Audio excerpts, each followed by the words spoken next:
आपल्या सगळ्यांचे उमेदवार शिवकल्याण गीते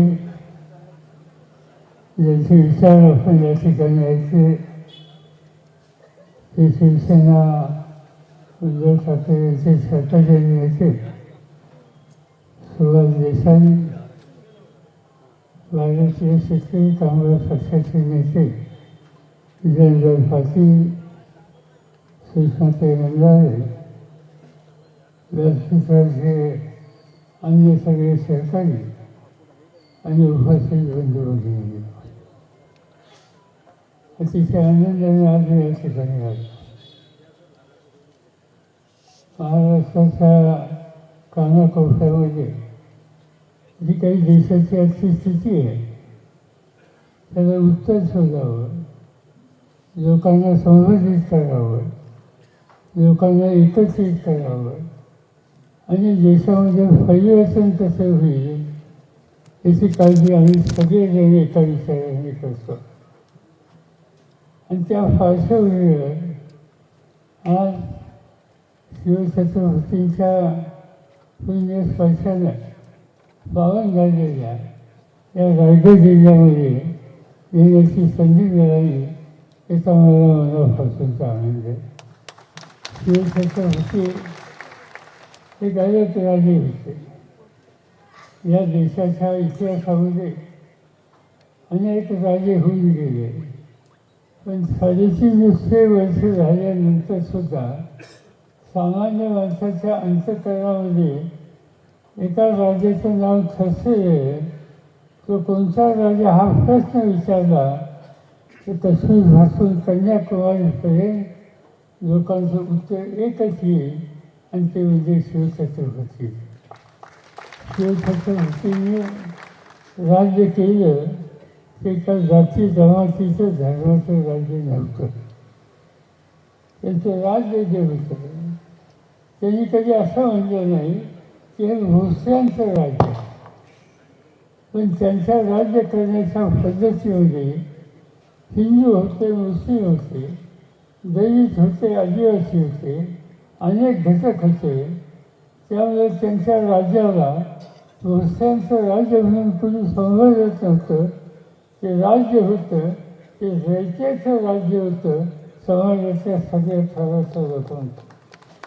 आणि म्हणून ते राज्य त्यांनी उभं करून जगाच्या देशाच्या समोर एक आदर्श केला आणि त्यासंबंधीची उभी सवय या रायगड जिल्ह्यातून झाली.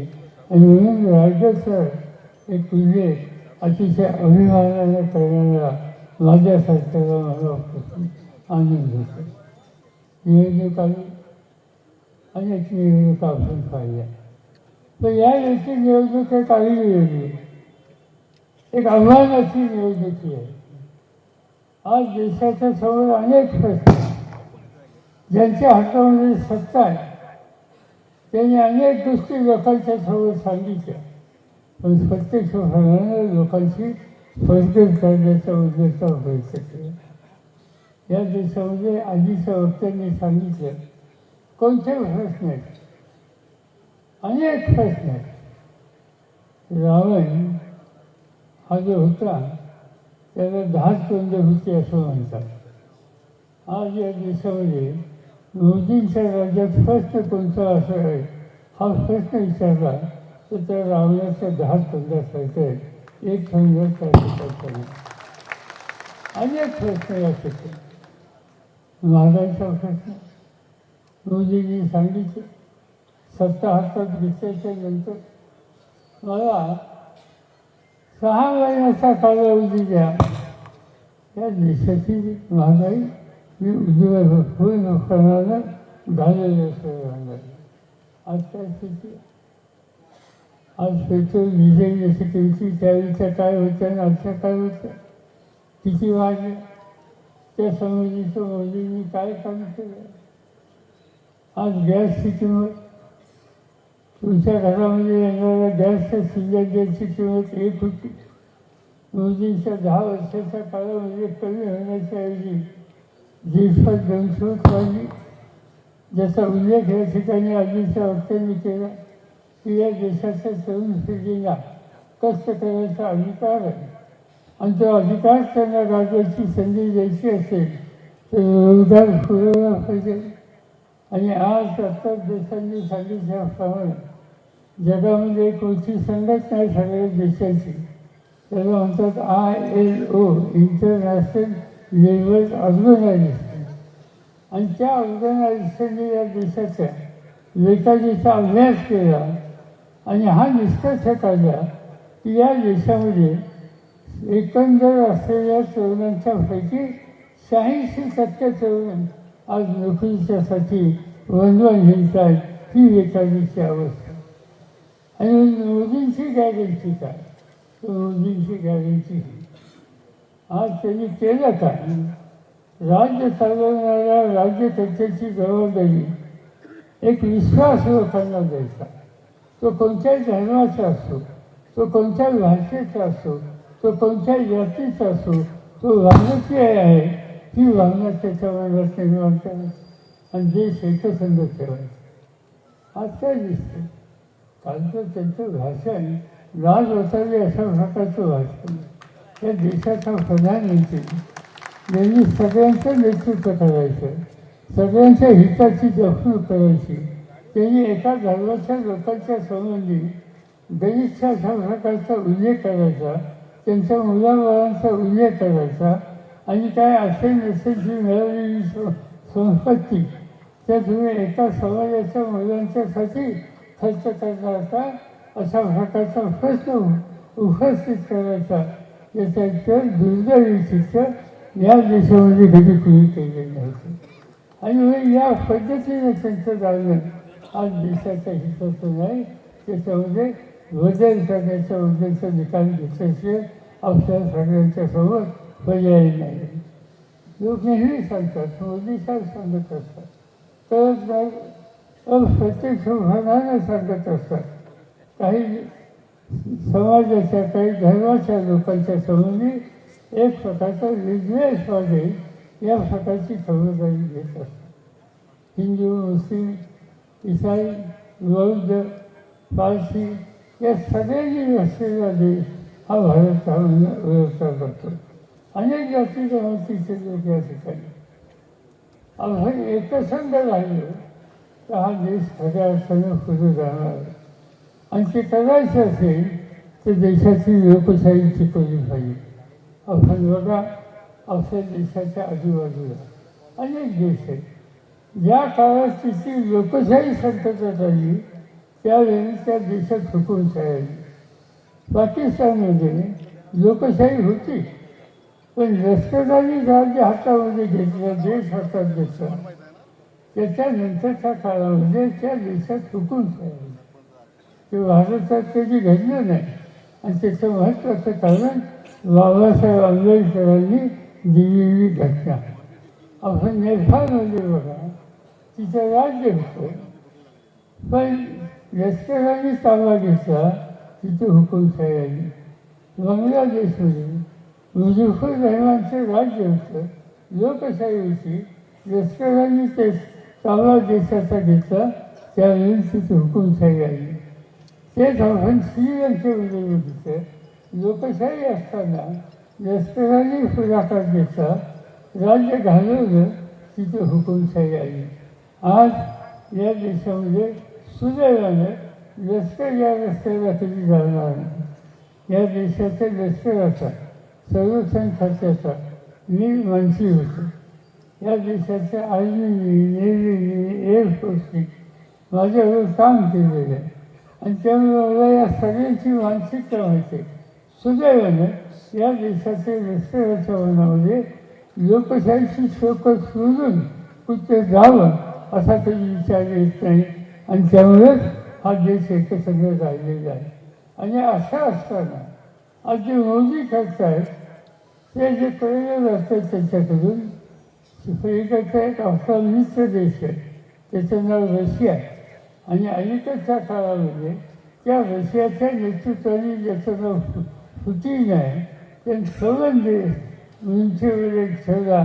आणि तिची लोकशाही, तिची संसदीय पद्धत ही पूर्णपणानं आज उद्ध्वस्त केलेली आहे. आज या देशाच्या लोकांना, देशाबाहेरच्या लोकांना सुद्धा हिंदुस्थानची चिंता होती आणि ती वाचत असताना त्यांना एकच वाटतं की मोदीच्या रूपानं या देशात पुन्हा पुचिन तयार होतो होता आणि तो जर झाला तर हा देश योग्य रस्त्यावर जाणार नाही. हा अखंड देश सक्षम करायचा असेल तो पुचिनची परंपरा या ठिकाणी आणण्याच्या संबंधी कुणीही प्रयत्न करत असेल तर आपल्या सगळ्यांना एकसंध होण्याच्या संबंधीची भूमिका घ्यावी लागेल. आज काय दिसते आहे लोकांनी निवडून दिलेली सरकार उद्ध्वस्त करतात. बघितलं तुम्ही झारखंडसारखं राज्य आदिवासींचं राज्य मुख्यमंत्री आदिवासी आणि त्या मुख्यमंत्र्यांनी मोदी साहेबांच्या विचाराच्या पेक्षा वेगळी मतं मांडली. टीका केली त्यांनी मोदींच्या काही धोरणावर. आदिवासींना न्याय मिळत नाही म्हणून त्यांनी काय अभियान नव्हतं मांडलं. झालं काय आज त्या राज्याचा मुख्यमंत्री तुम्ही असेल. लोकांनी निवडून दिलेल्या लोकांच्या सत्तेनं फळ घेणारा तो मुख्यमंत्री आज जेलमध्ये आहे. मला या ठिकाणी आजचे काही कार्यकर्ते दिसतात. आज काय झालं दिल्लीमध्ये आम्ही लोक जातो. पार्लमेंटचं अधिवेशन असल्याच्या नंतर आम्ही अनेक महिने दिल्लीमध्ये राहतो आणि आम्ही बघितलं की दिल्लीमध्ये या दिल्लीचं राज्य केजरीवालच्या हातामध्ये आलं. अरविंद केजरीवालच्या आपच्या त्यांनी दिल्लीचा चेहरा बदलला. त्या ठिकाणी लोकांचे खर्च कसे कमी होतील याच्यासाठी बघितलं की तिथं पाण्याची फच्ची असो विजेचं गॅस असो त्याच्यामध्ये सवलती दिल्या.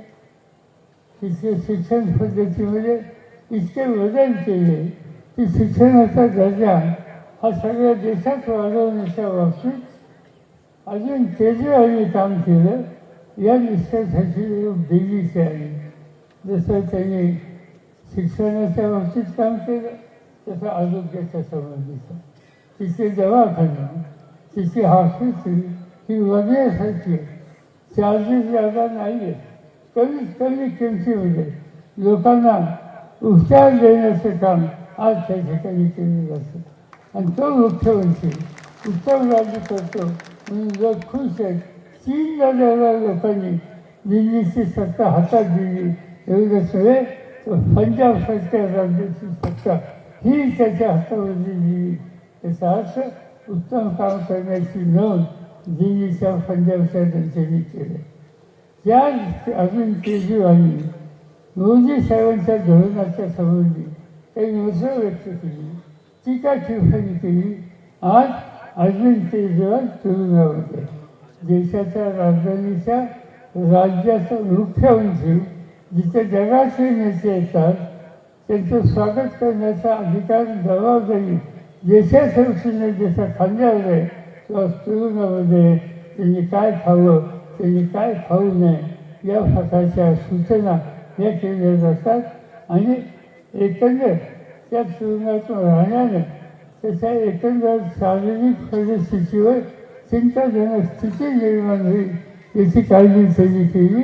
अशी स्थिती निर्माण केली याबद्दलची चर्चा आज दिल्लीमध्ये घराघरामध्ये.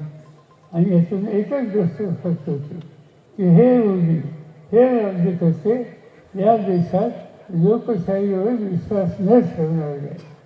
अनेक गोष्टी सांगता येतील. बाबासाहेब आंबेडकरांनी ही घटना तुम्हाला मला दिली. त्या घटनेच्यामुळे आपण देश एकसंध ठेवू शकतो. अनेक गोष्टी या देशामध्ये घडल्या. आजूबाजूच्या देशाची उदाहरणं दिली. तिथं संकट आली पण भारतामध्ये ते संकट कधी आलं नाही. आणि त्याचं महत्त्वाचं कारण बाबासाहेबांनी जे संविधान जी घटना ही तुम्हाला आम्हाला दिली त्यामुळे हे सगळे होऊ शकतं. आज ती घटना संकटामध्ये होती. आज अनेक लोक मोदी साहेबांच्या जवळचे जाहीरपणाने सांगतात की आम्हाला या देशाची घटना बदलायची.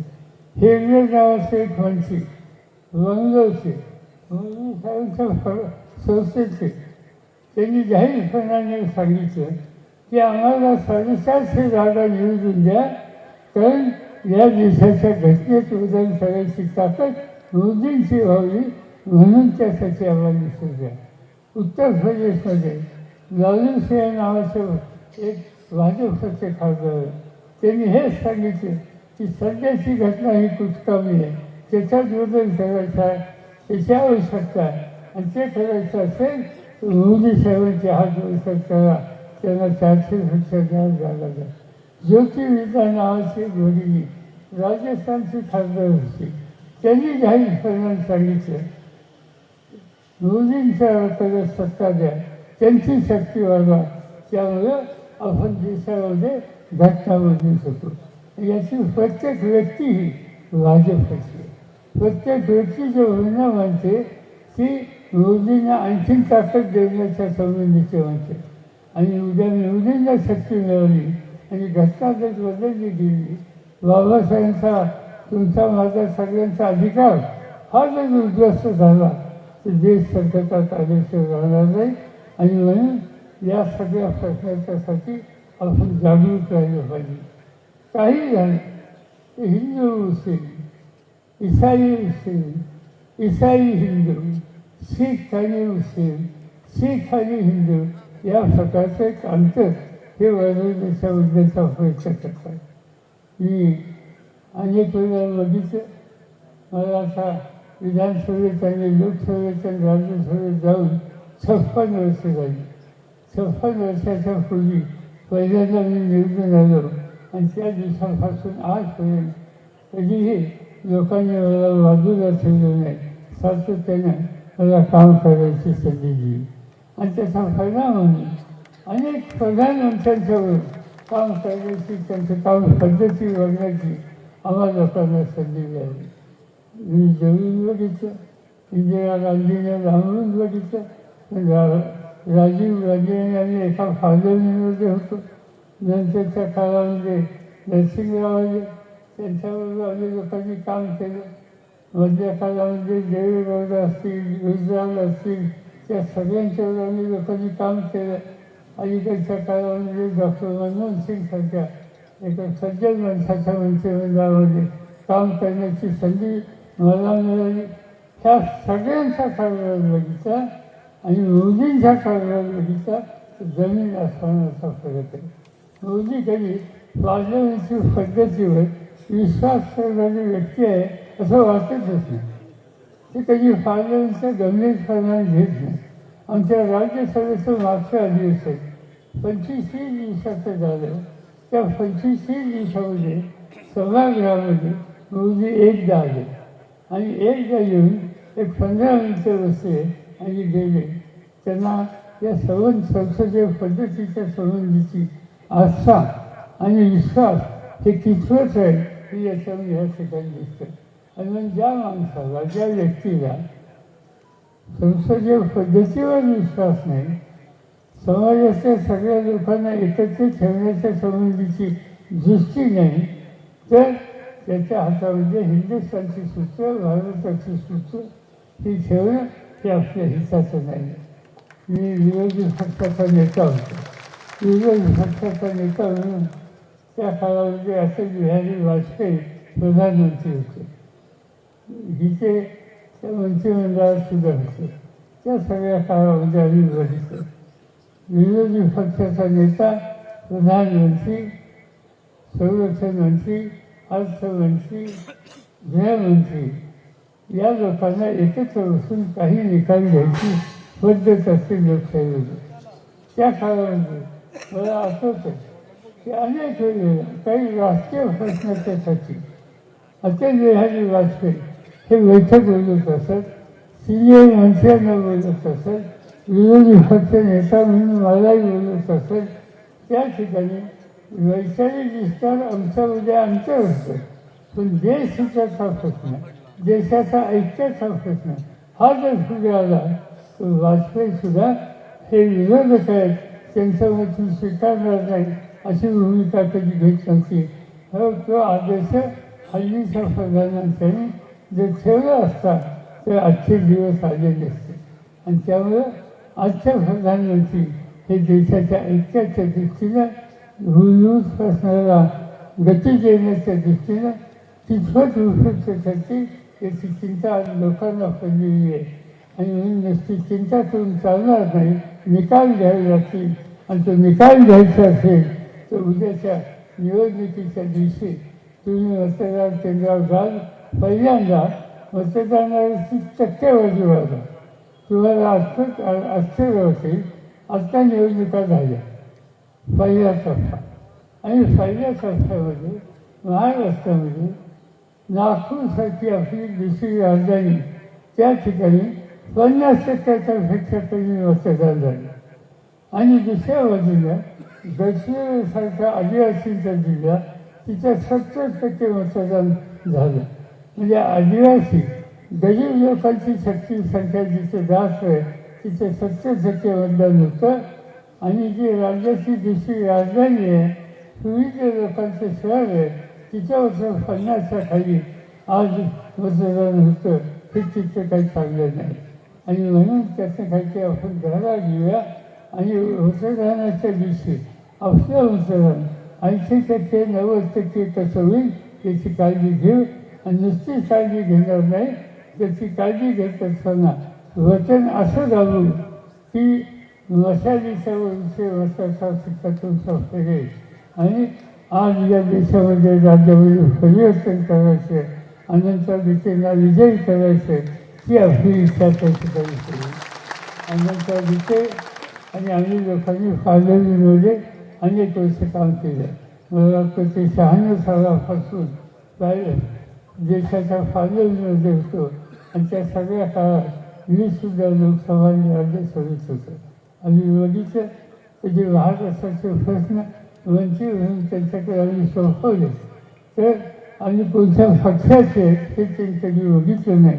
प्रश्न महाराष्ट्राचे ही भूमिका त्यांनी घेतली.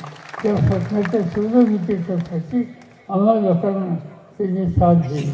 आणि हे सगळं करत असताना इतके वर्ष सत्तेत काम करायची संधी मिळाल्याच्या नंतर स्वच्छ कारभार, सामान्य माणसाची विनम्रता, हे सुद्धा त्यांनी कधी सोडलं नाही.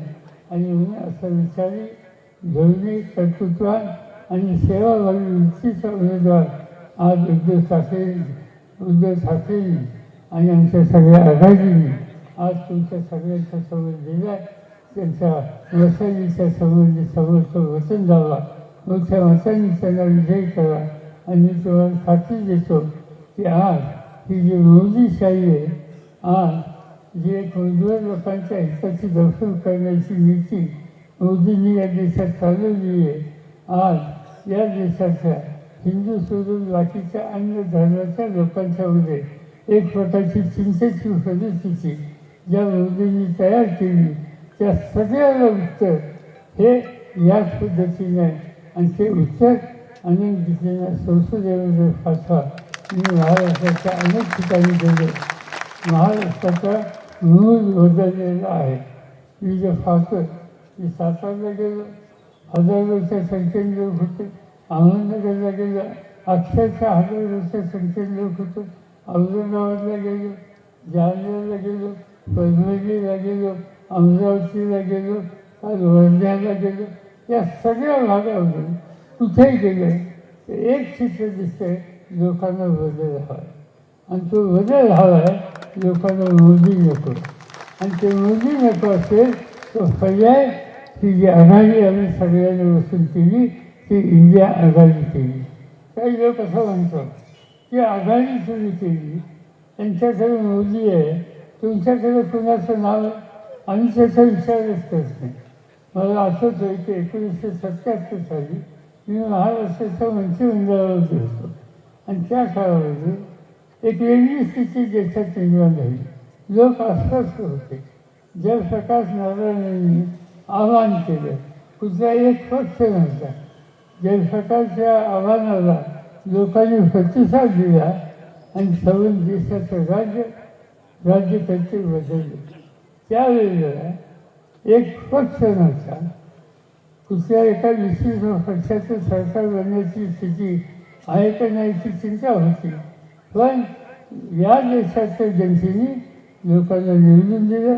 निवडणूक झाल्यावर ज्यांचा पक्ष झाला आणि निवडणूक झाल्यावर ज्यांचं नाव कधी निवडणुकीमध्ये होलं नव्हतं ते मोरारजी देसाई देशाच्या प्रधानमंत्री झाले आणि देशाचा कारभार त्यांनी चालवला.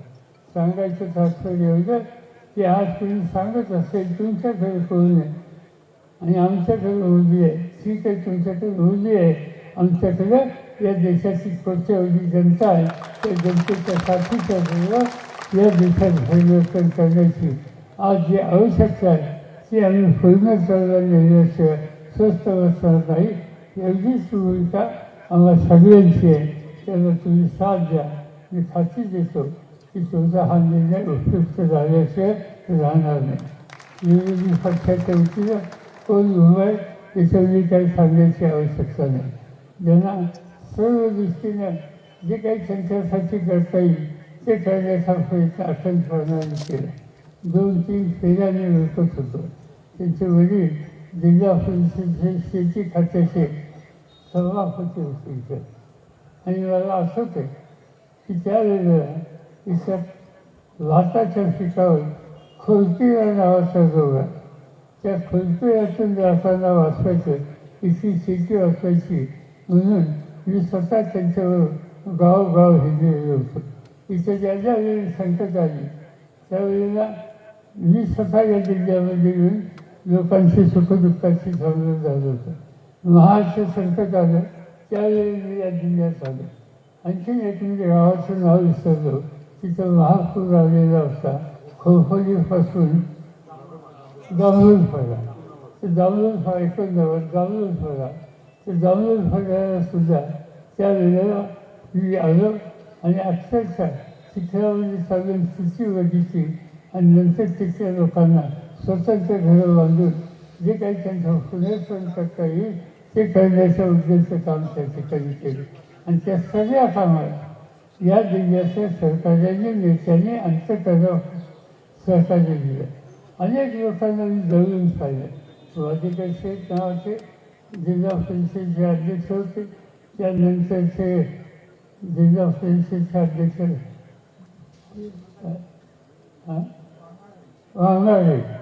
वांगाडे होते. त्यांचं काम आम्ही लोकांनी पाहिलं.